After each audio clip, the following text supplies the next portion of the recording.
Welcome into the latest episode of the 5 Reasons Podcast. I'm Ethan Skolnick here, as always, with Chris Whittingham. Now that you have found us, make sure that you hit the follow or subscribe button, depending on the podcast app that you use, so you'll make sure to get all of the old episodes that we've done, a lot of which still hold up, and then every new episode as we post. As you know by now, we do 3 episodes per week. We're going to be talking to John Crotty, the new analyst for the Miami Heat, later this week. Got a couple other Dolphins episodes planned also, including one with a Dolphins player. Also, check out all of the other podcasts in our network. We now have 13 total podcasts.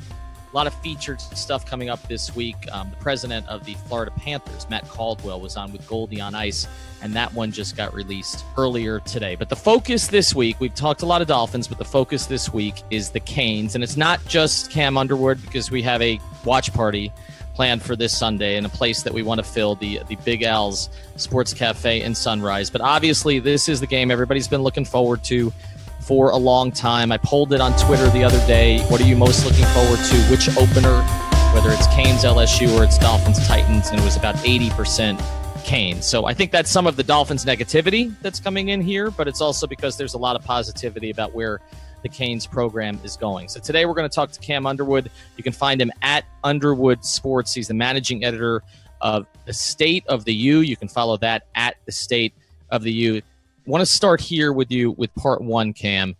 Is this, in your view, a make or break game for Miami season if they have playoff aspirations? Absolutely. I mean, there is the chance that, mathematically speaking, that Miami could lose this game and then run the table, beat Clemson, be 12-1 heading to the playoff.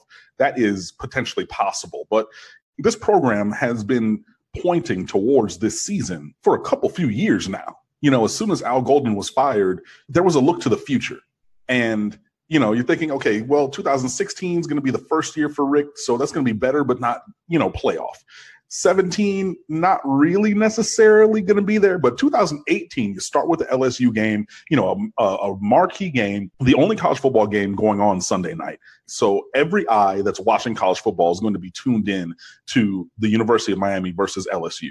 So, it is kind of a make or break for like the casual fan, I'll call it, because, other than maybe Miami, Florida State, people in Nebraska are not going to tune into Miami, but they will be tuned in for this opener. So for your casual fan, I watched one game and I saw what happened perspective, it is a make or break.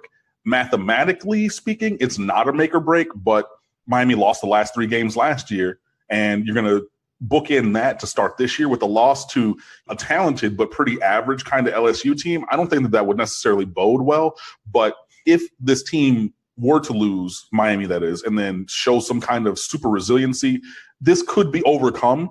But especially with people thinking that, Ed Orgeron might get fired because LSU might only win 5 games, a loss in the opener would probably not be a great thing for Miami's championship or even, playoff aspirations. Yeah, there's no question. And there's a lot I kind of want to sink into there. And the first is, I agree with you. Unless this ends up becoming a Georgia-Notre Dame last year, where when they played week 2 of last year, it was a 1-point game. Georgia won 20-19, and the teams at the time were ranked 15 and 24. And then by about week 10, they were both in the top 5 as these incredible teams that everyone thought a lot of. Then you're not going to have that same cachet for Miami in losing this game. But in terms of that relevance, I don't think you can overstate it from multiple perspectives. Because they played big national stage games and didn't just win them, but won them convincingly, I think it really reached outside of the hardcore Canes fans that have been there during the Golden and the Shannon years when it's been lean and Miami hasn't been the U. Nationally or really locally relevant when you consider attendance and when you consider their part in the sports conversation down here in Miami. And then nationally, you're absolutely right. You think of this Sunday night game, it's made stars in the last few years, sometimes even in a bogus fashion. You remember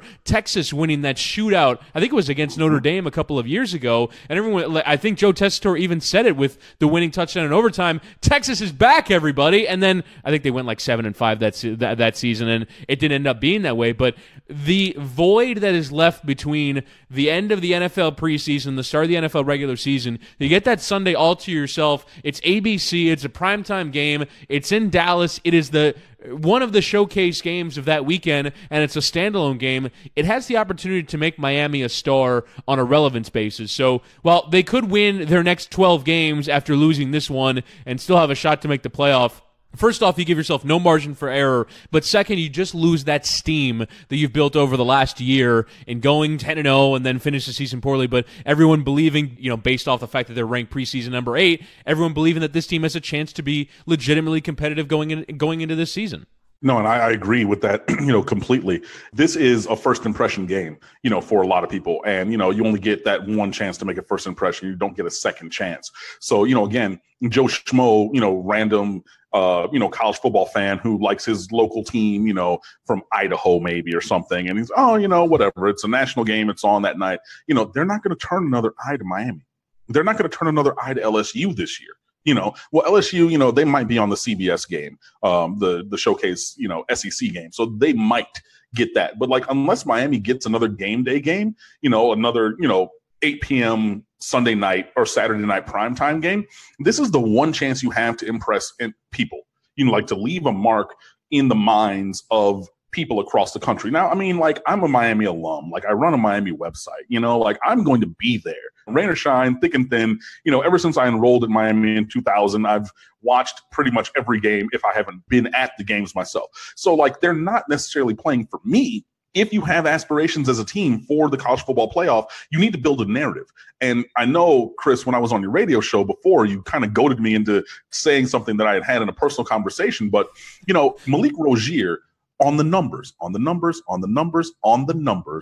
could potentially be in the conversation for a Heisman Trophy if he progresses with, 10 or 15% increase on touchdowns, yards, lessens his interceptions, increases his completion rate, those kind of things. But that trophy, along with the college football playoff conversation, is a narrative discussion. So you have to show up in these narrative games. Santana Moss said it himself in 2000 when Miami finally beat Florida State. Big-time players make big-time plays in big-time games. This is a big-time game. Even, again, if LSU, while they're very talented, most people do not think them to be a top team. The team has to take advantage of this moment to create that narrative because most people remember, and like you said previously, when Miami blew out Virginia Tech, and that game was not as close as the score even indicated, that was a moment. The next week against Notre Dame, that was like the rebirth. That is when Hard Rock Stadium rocked in a way that was like the old Orange Bowl did. That was the moment. So everybody who saw that, because the casual person's probably going to watch that. You've watched your own team, you're hanging out, you're having some beers, you're having some food, your game is probably over already. Oh, let's see what this national game is about. And you see Miami whooping ass. And it was awesome. This is an opportunity to do that. Now, I'm not saying that Miami's going to win 41-8 against LSU, but a solid game with a big win is what the team really needs to move forward.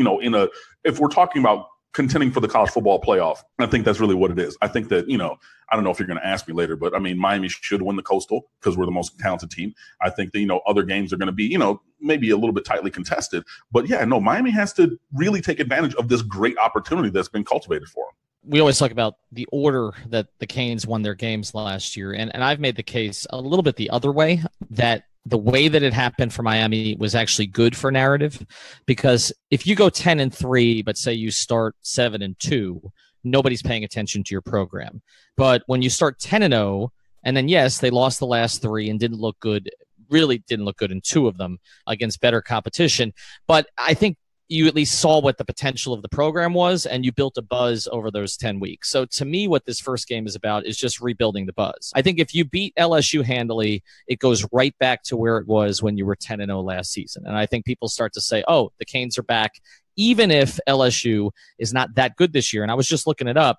All SEC before the season, they only had one offensive player named, and that was a guard. So we're not talking about suspended, by the way. I'm sorry to cut you off. Yeah, I think he has been actually. So basically you're looking at no all SEC players on offense. They had a couple on defense. So this is not a typically talented LSU team, but I think for at least that 1 week, you'll get kind of that sugar high of beating a team that has been a traditional power, even if they're not up this year. All right, let's move on to part two here. And we talk about those games at the end of the season, but particularly the Clemson game. And what was distressing about the Clemson game, Cam, was that it wasn't quite as bad as the Clemson game that ultimately got Golden fired, but the talent disparity was still there. Not quite to that degree, and the coaching disparity wasn't what it was when Golden was here, but they got physically manhandled. And I guess the question here for you, Cam, is do you think they're in position this year for that not to happen against some of those teams? I mean, Miami has dudes on their roster. I mean, I think, Bud Elliott, my colleague with SB Nation, he coined the term, the blue chip ratio of having more than 50% 4- and 5-star recruits on your roster. Miami's at like 47.5% right now, or 46% because transfers don't count. So Gerald Willis, who's a 5-star recruit, doesn't count on that ratio. So there's plenty of guys, even guys who were, 3 stars, like a Mike Pinckney, who would play in anybody's defense across America. If you're talking about a Gregory Rousseau, there should be no question about the level of talent. So, looking specifically at Clemson, which I understand should be the measuring stick, because like I said, Miami should consistently, if not perennially, win the Coastal Division. So we got to look, across the way and say, okay, cool. If we're going to win an ACC championship for the first time since the, program is transitioned over to the conference, that's who we're going to have to beat. It's going to be tough, honestly. Clemson is in a unique place where they recruit at a ridiculously elite level. They're getting close to Alabama numbers on blue chip ratio. I think they're like 75% of their roster was 4-star and 5-star guys. Not only that, they don't leave. So like they had first round NFL draft picks on the defensive line who came back to school. They have 2 5-star kids from the last recruiting class who are playing third team defensive line because their team is that stacked at Clemson. So you have that. They're recruiting really well. Nobody leaves, and their player progression is ridiculous. I mean, they don't miss on any recruits. There are no, we've talked about, okay, well, Kyle Wright was a top 10 recruit for Miami when he came over from California. He was the number 1 quarterback in America. He definitely did not live up to that recruiting ranking, things like that. That doesn't happen at Clemson either. Like they get those guys in, they progress them, and they play to an elite level. So Miami does have a daunting task in front of them, pending obviously getting to the Clemson game. But, I think that honestly, a scheme update on defense is really what needs to happen, because on offense, Miami had shots. Like I remember on that, I think Miami was down 7-0, and they ran that play action pass, and Jeff Thomas was butt naked wide open doing backflips and cartwheels. And Malik Rozier missed him. And that would have been 7-7 right there earlier in the game. I'm not saying Miami would have won, but I'm saying that would have changed the whole tenor of the game, as opposed to you go 3 and out, punt it back to them, they're up 14-0, and then, things kind of fall off the rails. So that ACC championship game should not have been that lopsided. And I think that was on the defense somehow. I mean, and not, excusing the offense either. Malik Rozier missed Jeff Thomas when he's butt naked doing cartwheels and backflips, down the field on a play action pass. But, these things happen. Yeah, and injuries play a role, no doubt, from an offensive point of view. But for me, the thing that I'm concerned about going into this LSU game with is, yes, Miami is now starting to recruit at a blue chip level, but the thing about LSU is they're always viewed as a dormant program, and while it could be 5 wins this year, they could figure it out and all of a sudden be 10, 11 wins, because they also recruit at a very high level. There was a 3-year period where they're in the top 3 on average in recruiting. I think it was from 2014 to 2016, if I'm not mistaken. I was reading in a preview there. So they also recruit at a very high level, and my concern is particularly with the size and speed that they always have on defense, that they could potentially come out and win the game in warm-ups is something that I've heard Lane Kiffin talk about, that Alabama won 10 of the 14 games they play in the season they go to the national championship before the game even began, because they're just bigger, stronger, faster, and you can tell just by looking at the 2 teams on the field. And that's what it kind of felt like early in the game against Clemson. And I do have like a slight bit of concern that could happen to Miami in this game in Dallas on Sunday night. So I hope it's not the case, but there is an outside fear for me that Miami is still a year or 2 away from looking like the big championship contending team in size and strength and the athletes that are on the field, like they did when they were rolling in the early 2000s and the 80s and 90s, where they were the Alabama. They were the team that won the game before it even began. I don't know if they're at that level yet. Well, see, and I'm gonna dispute that, because Miami's never been quote unquote Alabama sized. Like you had Bryant McKinney. Look at the rest of that line. Chris Myers, Brett Romberg, Shirky Haji Razuli. Okay, he was, 6'3", 340. So, he was very stout. Vernon Carey. Yeah, but that team was not massive. When you think about Alabama size, you think about, defensive tackles who are 6'5", 340, and they got 10 of them. They have these quick defensive ends who are all, 6'4", 235, maybe 250, and they're quick. But their linebackers at Alabama are 6'4", 250. You know what I'm saying? They have Derrick Henry at, 6'4", 245, 250, 260 playing running back. That's the quote-unquote Alabama size. Miami's not that. Miami's never been that except for like a couple different dudes. Even Vince Wilfork, though, portly, as he was, he's only 6'1", 6'2". So he's not this gigantic behemoth of a man. And I don't think Miami should ever be that. Miami needs to be, tenacious, yes, but they need to be fast. They need to play fast on offense and on defense. That's what this recruiting base, the talent base locally, that's who they're going to get. They're going to get guys who are a little bit smaller, but they're going to be faster.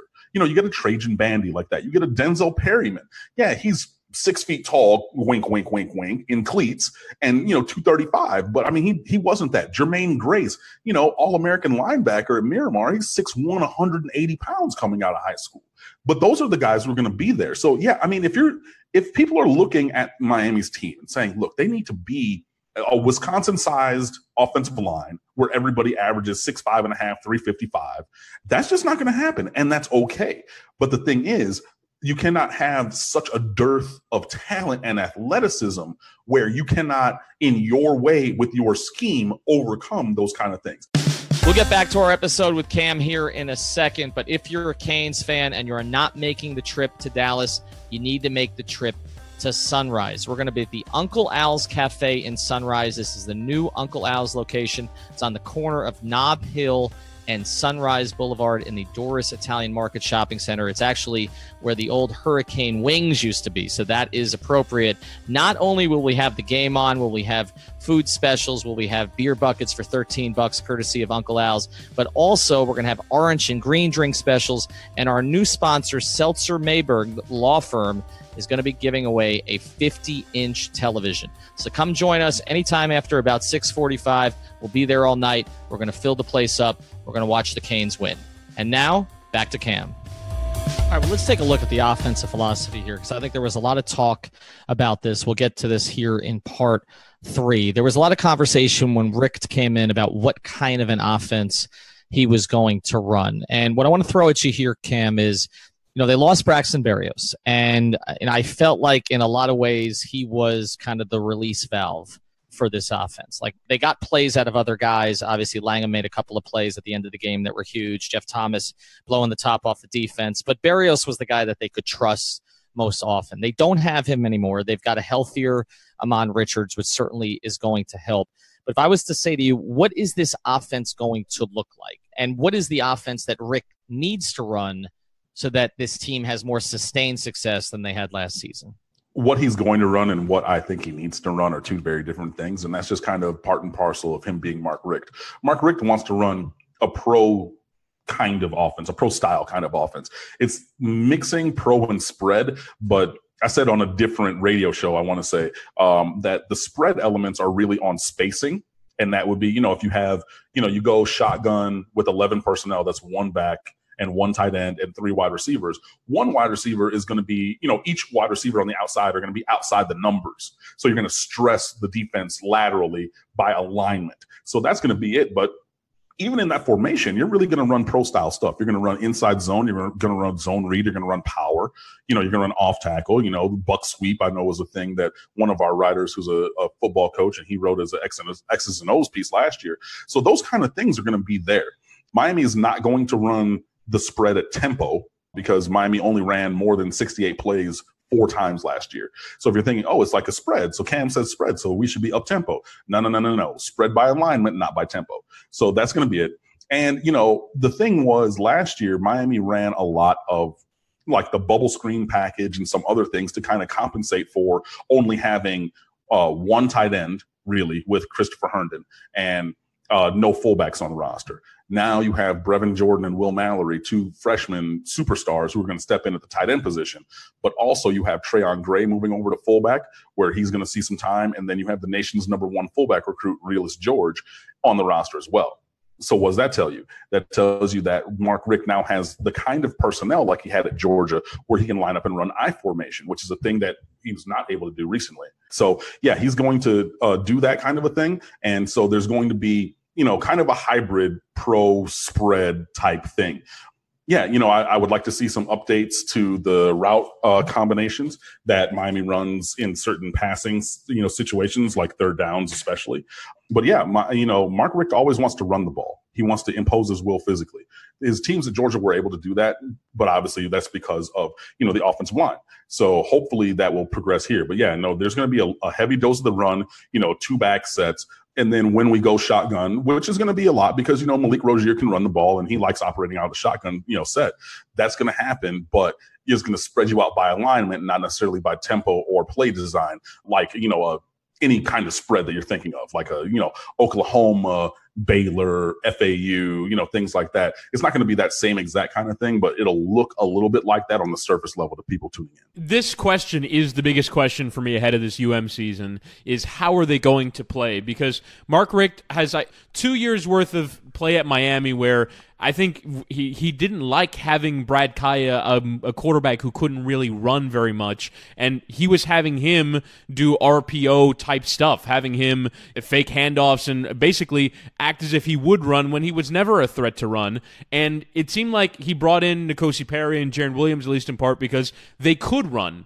And I'm genuinely curious with bringing in a fullback, like you mentioned, moving Trayon Gray to fullback, having some new tight ends, and the way that the end of last season played out where they weren't necessarily physical enough, they move a guard to tackle in Devon Donaldson. If they're going to change course and be a little bit more like the Mark Richt we had over 15 years worth of evidence at Georgia. And so I don't know what ultimately Mark Richt wants, because it seemed like for the first 2 years of Miami that he was going to change, that he, unlike most football coaches, and particularly football coaches with the experience that he has, was going to change his stripes and become a different kind of coach. I genuinely wonder if that will happen this year. I don't know what the plan of attack will be going into this game against LSU, against their size and speed of defense, and I'm genuinely curious to find out. That is a very good point about, him changing Mark Richt as a play caller, because, he has changed a little bit. And I thought that we saw some development throughout the year, obviously putting DJ Dallas in the Wildcat, doing a couple different things, with Jeff Thomas when Amon Richards was out. We'll see some things, but Miami does not have the ability or go with the vanilla offense for 4 games to start the year like normally would happen. You have to open up the playbook from now. So if you look at, the ACC championship game and even the bowl game against Wisconsin, some of the most impactful plays were different wrinkles per se. Like when DJ Dallas was in the Wildcat, that was the only thing really that worked against Clemson. And it worked very well. I think we got, 40 yards in 2 plays, and then they called timeout and, adjusted to that. So, yeah, these things. But, yeah, I want to see some of these other things. And the thing about it is Miami, I would love it. And I've said this for years. And I've said it on the site. I've said it on Twitter. I've written it. I've said it on podcasts and blogs and everywhere. I would love if Miami went at a presto tempo, as fast as you can, like breakneck speed, like as soon as the ball is set, boom. Okay. They move out of the way. We're snapping it and going. I would love to see that 10 plays a game.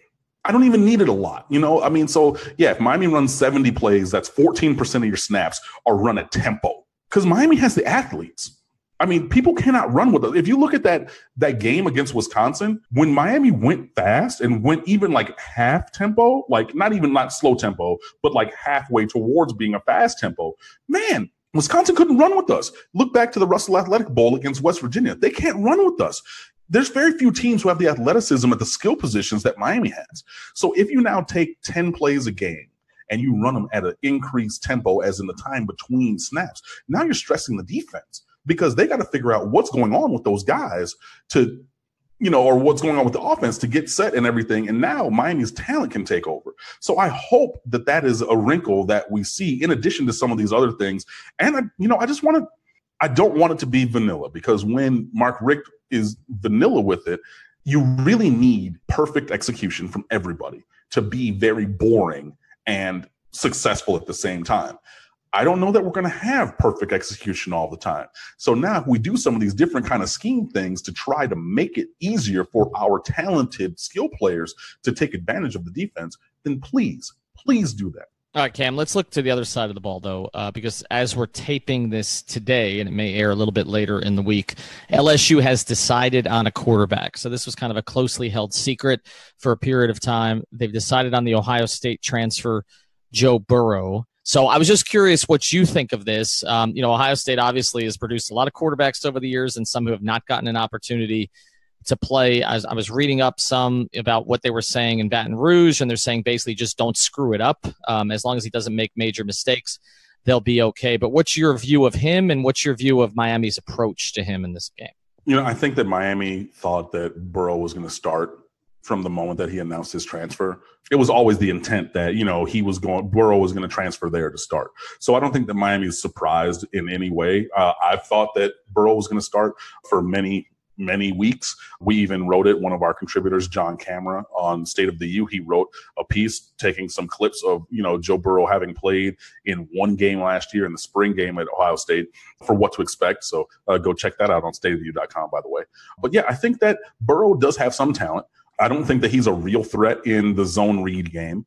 He's maybe a step slower than Malik Rozier. So, he could avoid people, but he's not really going to gain 20 or 30 yards in the run game.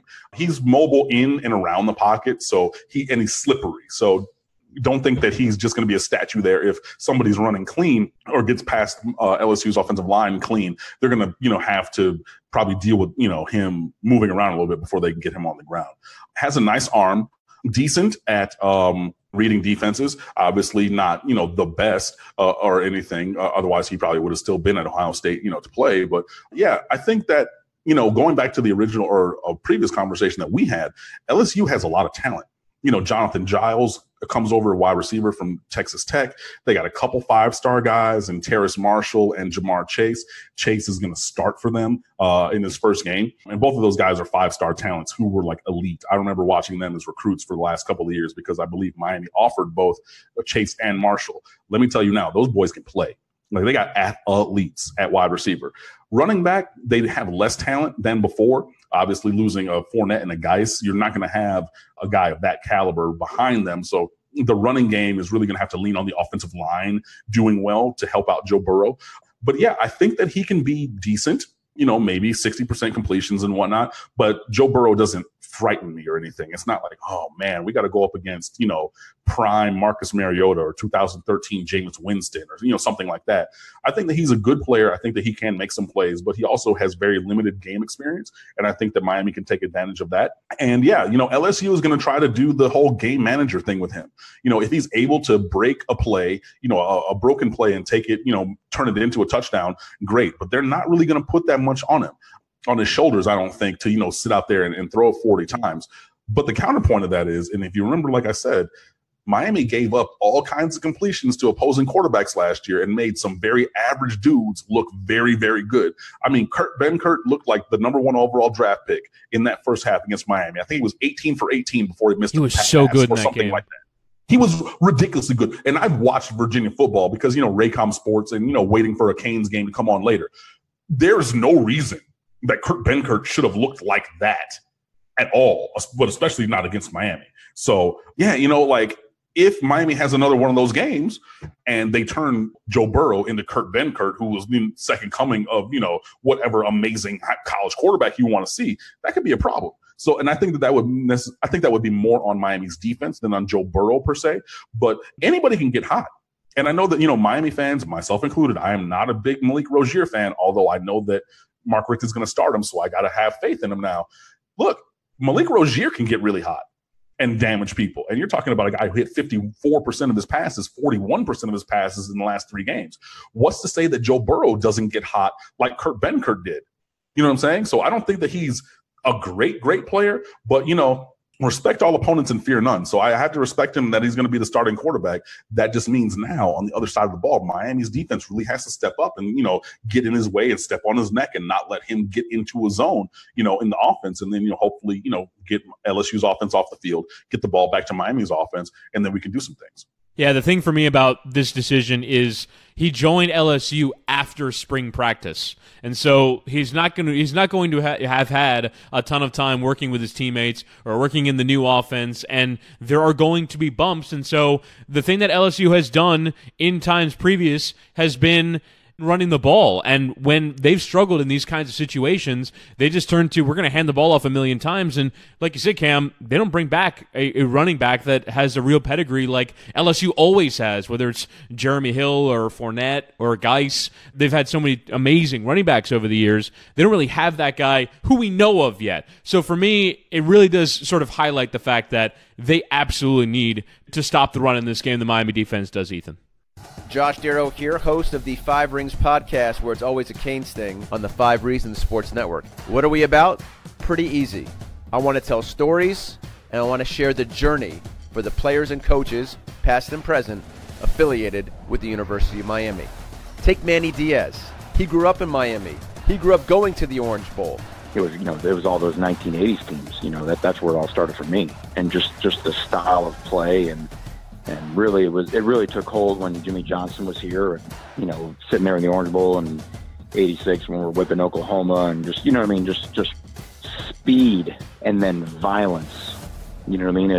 We're not only Nebraska was a changing of college football. It's those kind of memories we want to share with you. Listen, subscribe, rate, review. We appreciate the support. The Five Rings podcast, where it's always a cane sting, and we're always a part of the Five Reasons Sports Network.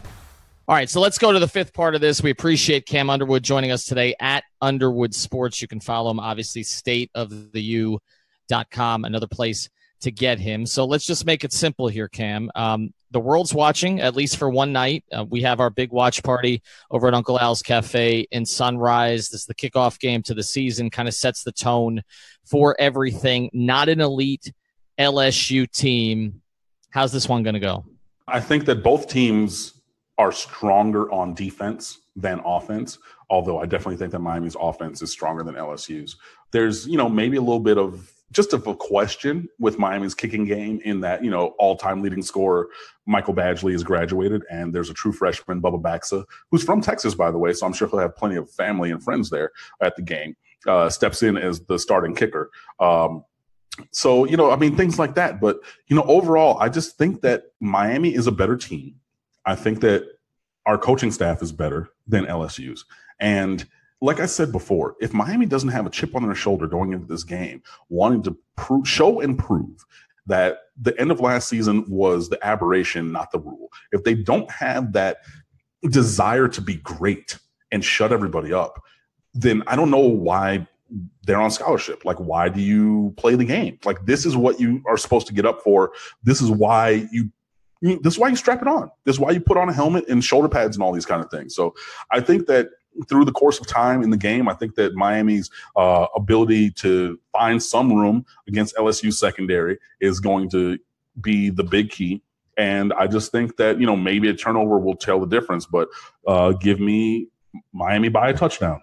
I admire the confidence, but yeah, I think that Miami going into this game is in a position to really go on and set themselves up for a good run before that FSU game and get this whole town excited. And it's such a real opportunity. The real thing for me is that both teams' offenses are a complete wild card. And so you really can't have, for me, a real conviction about this game. And that's kind of the cool thing about college football not having a preseason. We've talked about this on the pod before, but the cool thing about college football not having a preseason is that you can be really surprised on the opening day, and I think we will be by something we'll see in this game. I have a slight confidence that Miami is going to win. I think it'll be a close game either way, but I think LSU is a sleeping giant, and I don't think this coaching staff is the coaching staff to do it. But if they do, then Miami is going to have real problems winning this game, because I just think that there is such strength in their recruiting and in that talent base that they have in Louisiana that any year they can just decide, all right, we're going to be 11-1 this year. And if this is the year that they figure that out,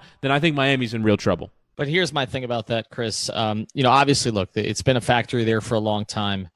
But when you look at them on paper this year and you look at them in previous seasons, it does not seem to quite be there. And my thing is, if Miami is going to be considered an elite program again, you have to beat a slightly above middle of the pack SEC team. You have to win this game, and even if it's not in Miami. And the other thing, look, they lost the last 3 this year, but they have their quarterback back.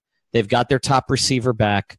Their running back, who had to take over during the season last year, Homer, now has basically an entire offseason to develop as the number 1 guy. They've added a ton of talent at tight end. We talked about that with Josh Darrow. At least one of those guys will probably emerge, if not both.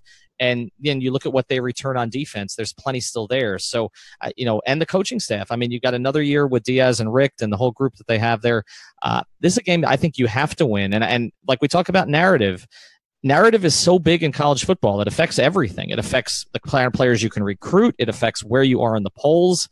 It affects where you're sort of put on television, which then helps you recruit more players.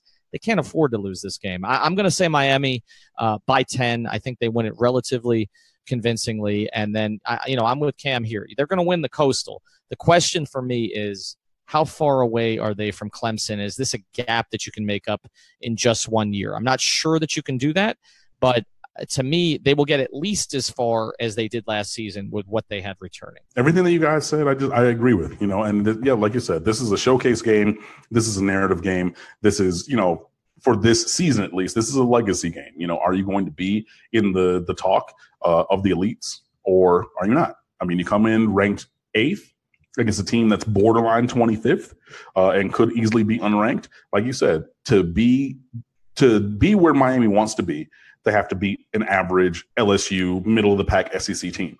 So, yeah, I'm flying out to Dallas this week. My mom lives out there. Hey, Mom, how you doing?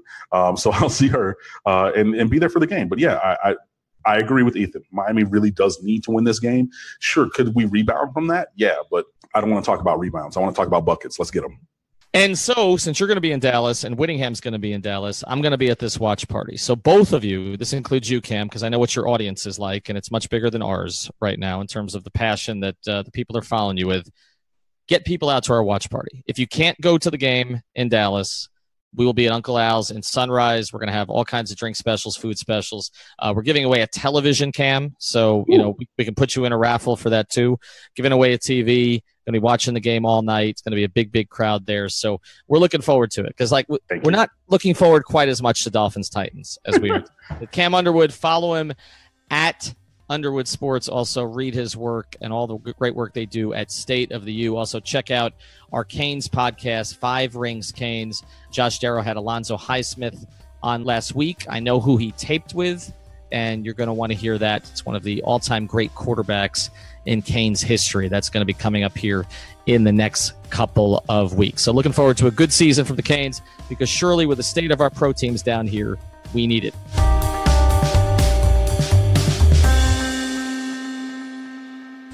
Hey, I'm Josh Appel. And I'm Billy O'Rourke. And we are the hosts of 5 Reasons Sports Network's pro wrestling podcast, Mark Your Territory, where we bring you the hard-hitting wrestling. We don't want to. It's not too hard-hitting because you don't want to hurt the other guy. It's more of a dance we're trying to do here. We're trying to keep it. Protect the other guy. Yeah, you want to protect the other guy. Okay, so maybe we'll go more in-depth. Yeah, that's good. That's better. Mark Your Territory, 5 Reasons Sports Network's pro wrestling podcast with the most in-depth wrestling talk you'll find.